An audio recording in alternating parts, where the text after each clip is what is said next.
Practical application for the fourth Sunday of Advent, Year B. The readings are from 2 Samuel, Romans chapter 16, Luke chapter 1, 26 to 38. The Sunday readings invite us to reflect on God's faithfulness in fulfilling His promise and the profound act of trust and obedience displayed by Mary. God's faithfulness in keeping promises. In 2 Samuel, we witness God's promise to David, a covenant that ensures the continuity of David's lineage, leading ultimately to Jesus Christ. The first reading speaks of God's unwavering faithfulness in fulfilling His promise across generations. It invites us for God's faithfulness and promises in our own lives and guiding us through challenges and blessings alike. In the second reading from Romans chapter 16 reveals the revelation of God's mystery through Jesus Christ. It emphasizes the significance of Christ's birth as the fulfillment of God's eternal purpose. Jesus embodies God's promise and serves as the revelation of God's plan for salvation. Gospel passage Luke chapter 1, 26-38. Mary's fiat. In the Gospel of Luke, Mary's response to the angel Gabriel's message is remarkable.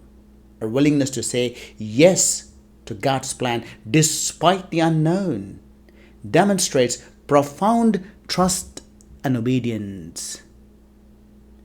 Angel said to Mary, "Do not be afraid, Mary, for you have found favor with God." May we relate Mary's yes to God's plan with our own readiness to surrender to God's will in our lives, even when it challenges our understanding.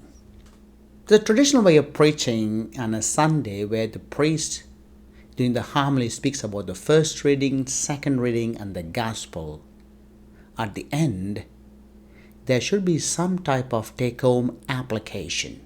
The three applications we see from the three readings are faithfulness, openness, and obedience.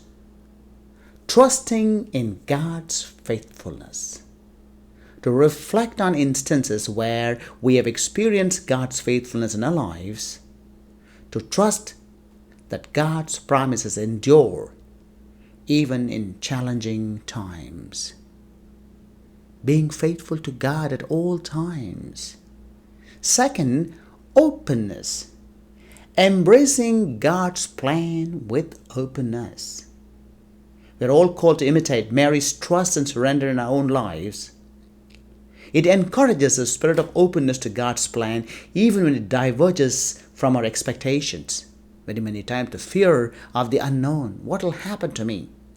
What will happen to insurance? What will happen to my savings? What will happen to my house? What will happen to my health? What will happen? We are called to surrender our future to God, but embracing God's plan with openness that comes through surrendering our lives to God.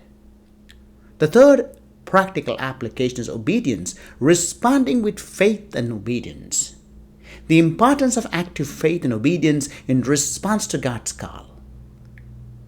To seek opportunities to say yes to God's invitation in our lives.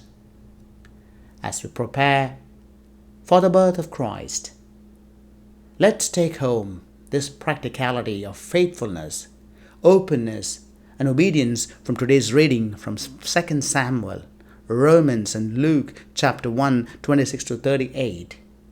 May we trust in God's faithfulness, be open to His plans, and respond with faith and obedience as Mary did.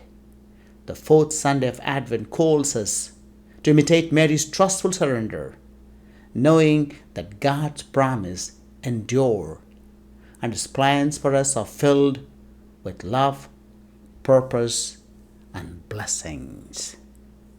Mary said, "Behold, I am the handmaid of the Lord. May it be done to me according to your word."